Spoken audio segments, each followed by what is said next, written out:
Hello, this is Shan Chandrasekar welcoming you to another delightful part of our programming. As part of the Achievers, we featured some of the finest, highly accomplished people from around the world.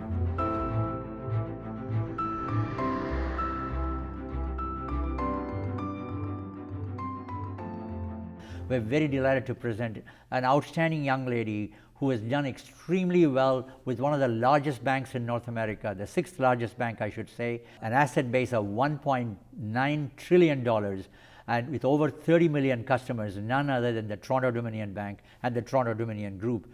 And we are delighted to have the Senior Vice President of the bank here with us, Ms. Sona Mehta. Sona, what a pleasure and welcome to the show.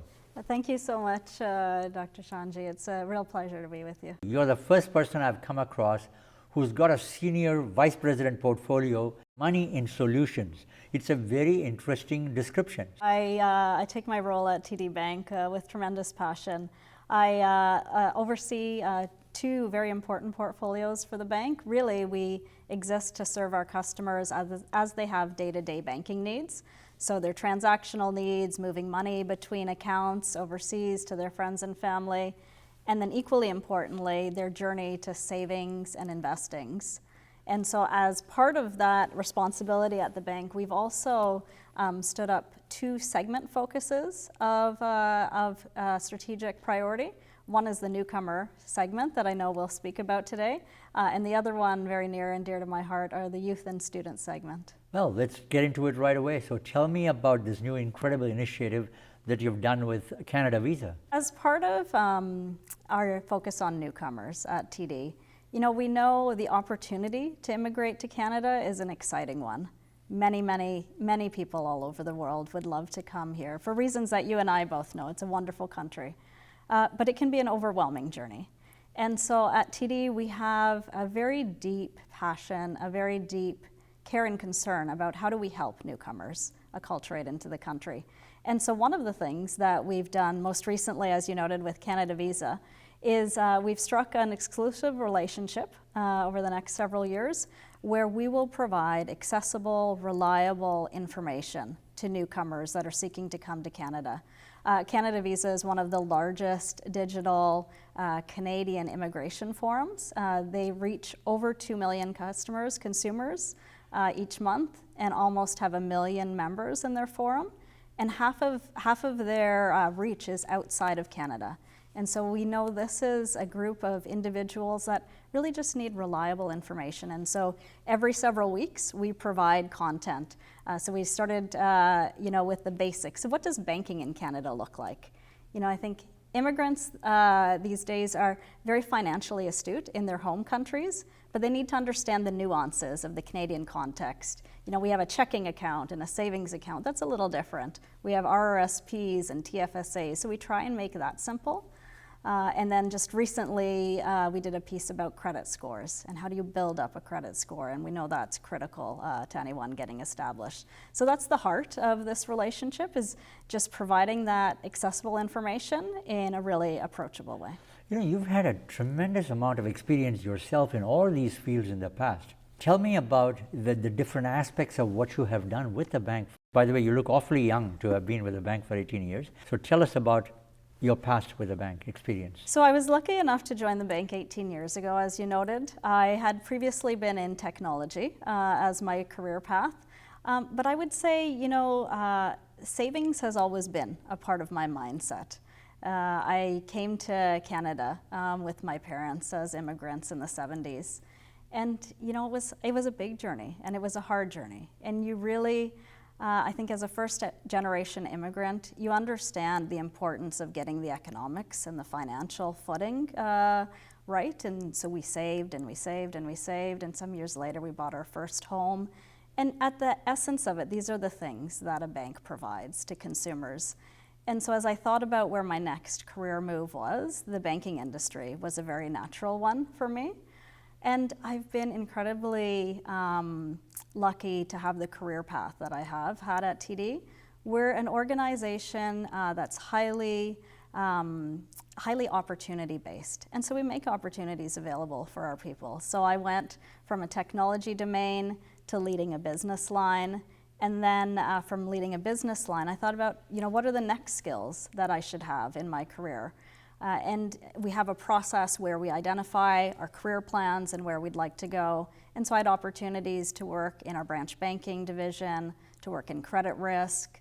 My role prior to this, I had the honor of leading our claims function for across the country for TD Insurance.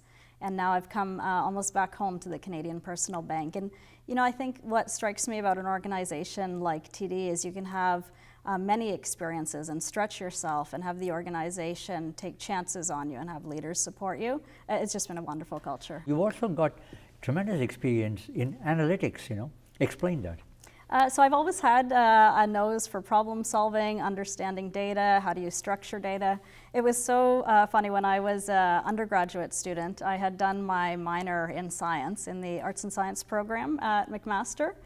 And I was working on my fourth year. I couldn't actually decide what thesis I wanted to pursue. So I pursued one in environmental outdoor education, one in biochemistry. And we looked at the samples in the Sydney Tar Pond and analyzed them to understand what the impact to human life was.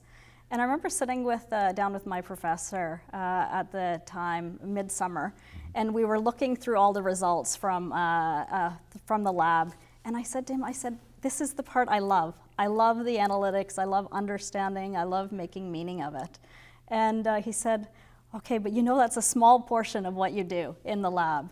And that was actually interesting because that gave me a clue as to what kind of career I would pursue. And so I would say the love for analytics has underlied probably every role I've had in the bank because it's ubiquitous. You just bring it into the nature of your role and it actually powers good business strategy. This special will continue in a moment.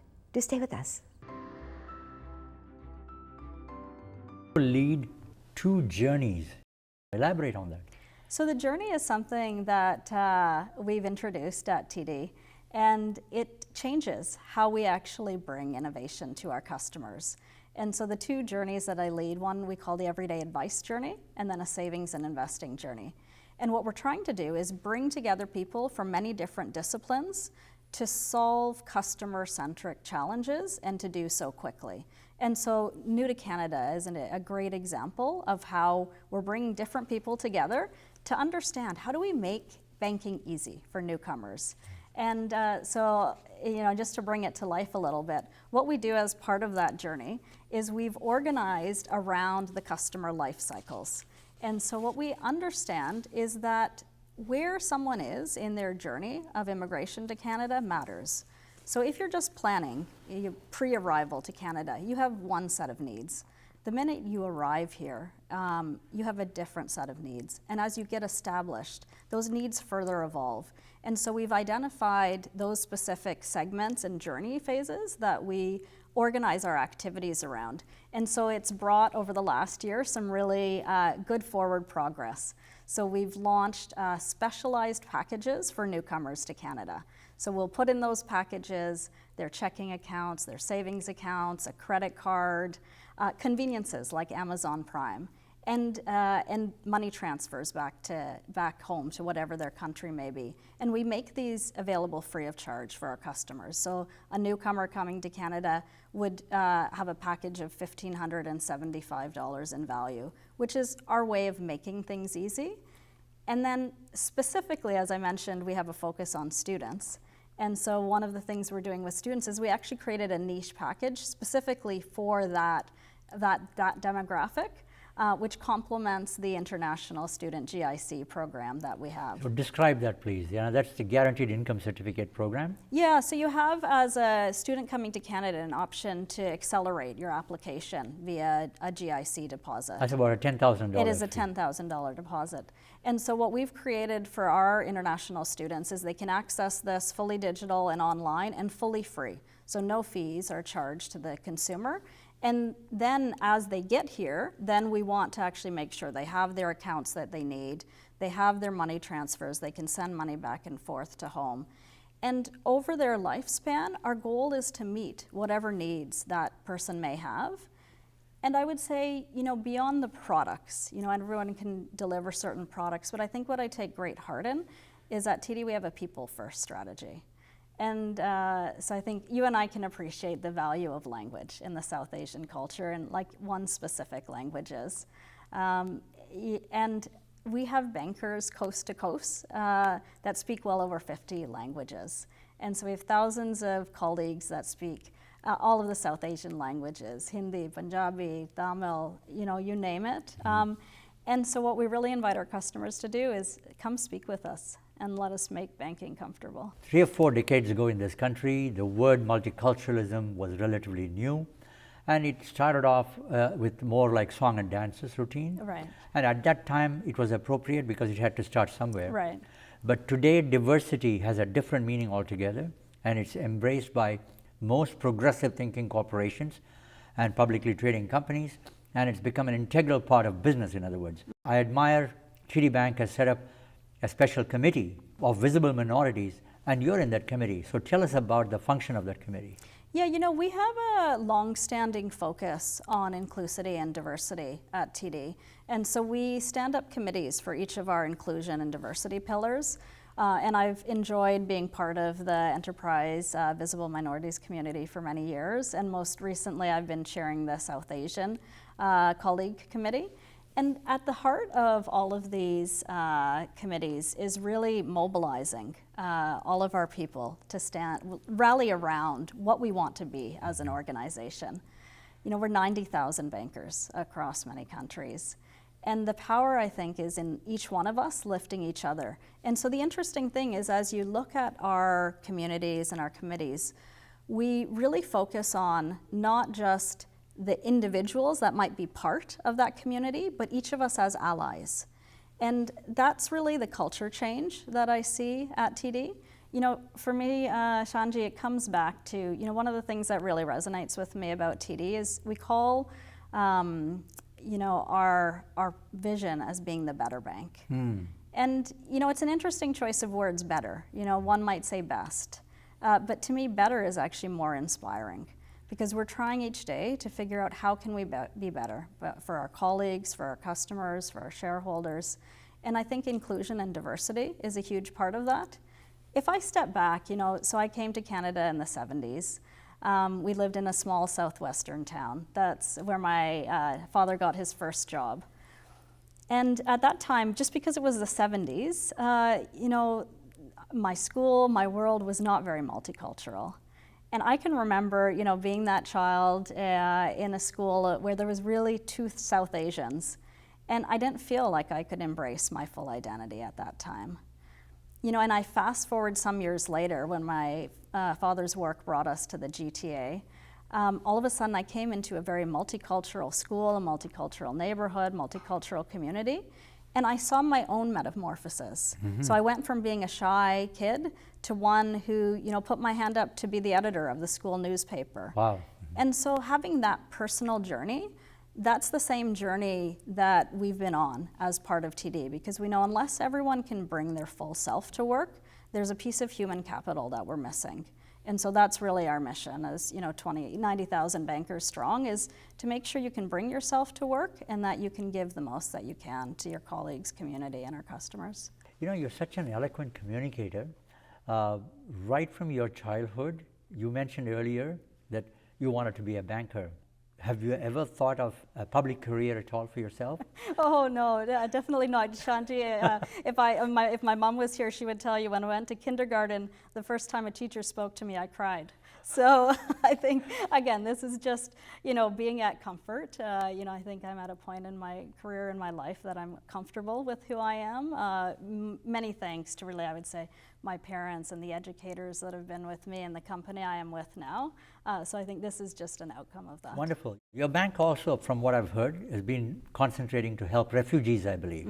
That's a very important aspect as well. With international students coming in, there's certainly it's an investment and there's a long-term potential, because many of them would have tremendous purchasing power down the road.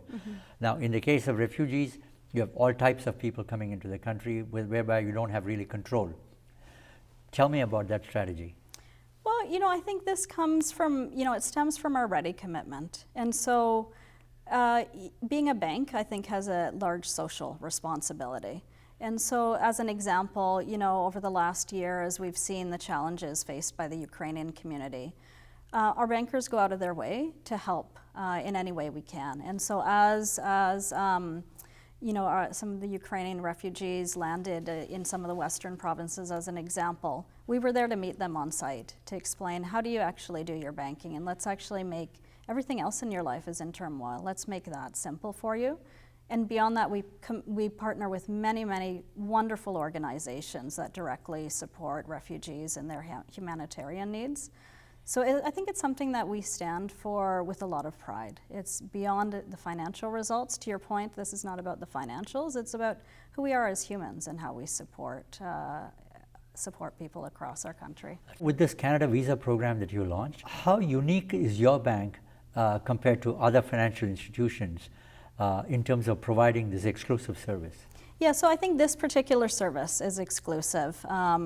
It's something that we'd really like to see take off, where we can be the bona fide source for newcomers coming to Canada. And I think beyond that, I would say what I feel personally proud of for TD is we really lead with heart. I think many of us at one time or the other have been newcomers. And so I think when you understand that journey, either you've lived it or you're an ally of an immigrant or a newcomer, we go at it with real gusto. On a personal note, tell me a bit about your family. Yeah, so we came to Canada when I was young. My father was an engineer back home in India. He came by himself first to set out roots, find a job, find accommodation. And at that time, and it's an experience that many immigrants still face today, which is, it's hard to have your foreign education, your foreign experience recognized immediately. So he couldn't find a job in the engineering field. So he started out in a factory in southwestern Ontario. He actually told me that at the time he had to write, even though he was a qualified engineer from back home in India, he had to write down that his education was grade 10, because otherwise he would have been perceived as overqualified. Uh-oh. And so that's how he got his first job. And it was, some months and years later when someone, an engineer was walking the line trying to solve a problem, who spoke to him, who realized that he had more knowledge than might have met anyone's eye. And he said, come talk to me. And, that's how he actually had his break. And Remarkable. It's just amazing how it works. And, my mom was a master's in psychology back home from India. And she came here a few months after my dad had settled. I just look at her and the courage that she had never been on a plane, she had never left the country, and here she was making this trans-ocean voyage with a toddler in tow into, a world that she didn't know. We had no family. And you were just 2 years old at that time. I was just 2. I have a hard time taking my kids on a plane, let alone the circumstance under which she was coming. What I learned is that, any hard and honest work, it will make you successful. You have to. It won't seem easy at the time, but you have to have faith that you see it through and that you will find success. And so I feel like that just settled into the core of my being.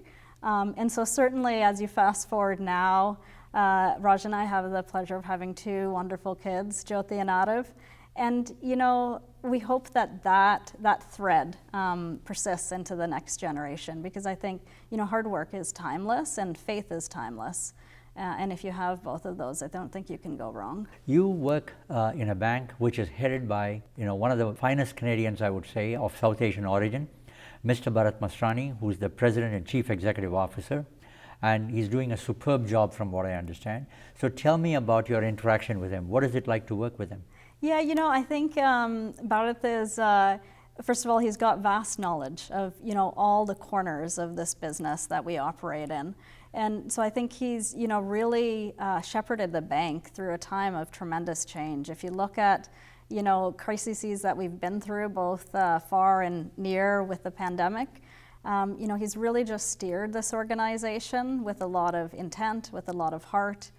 And I think, as we come back to our focus on creating inclusive culture, he's really assembled a senior leadership team that reports to him that really reflect the communities in which we operate and are each incredibly accomplished leaders. What can people expect from this, brilliant young lady Sona Mehta in the next 3 to 5 years? Dr. Shanji, I think work is service. And to me, so I don't, in a sense, worry about too much about what it might look like. I feel in many ways, while I've grown up in Canada since I was young, in many ways I feel like a child of India. And, if I look at the leaders and the thoughts that have actually infused who I am, Gandhiji would stand at the top, and Tagore. And so I think, if you're engaged in work that you're incredibly passionate about, work that you wake up every day excited about, people that you want to work with, and people that you want to see succeed, I think the rest I leave to the future to actually unfold. For me, the biggest thing that one can do is to give people inspiration, to give people hope, to make myself as a leader approachable.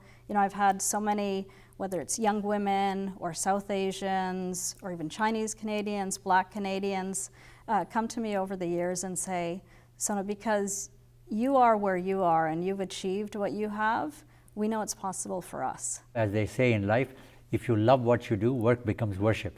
Absolutely. So I want to wish you all the best. May God bless you. And we look forward to having you back very, very soon. This is the first time you're coming to our studio. What do you think of what we're doing here in this country?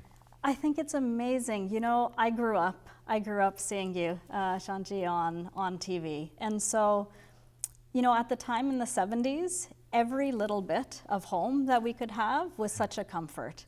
And so seeing you and seeing what you were doing and the work that both you and Jayaji have done for the South Asian community at a time when there wasn't that much of it. I think you should know how many people have cherished it over the years. And you've built such a wonderful empire, and you've kept up with the time. You've been in front of the digital strategy before it actually unfolded. So, I think you've seen the future.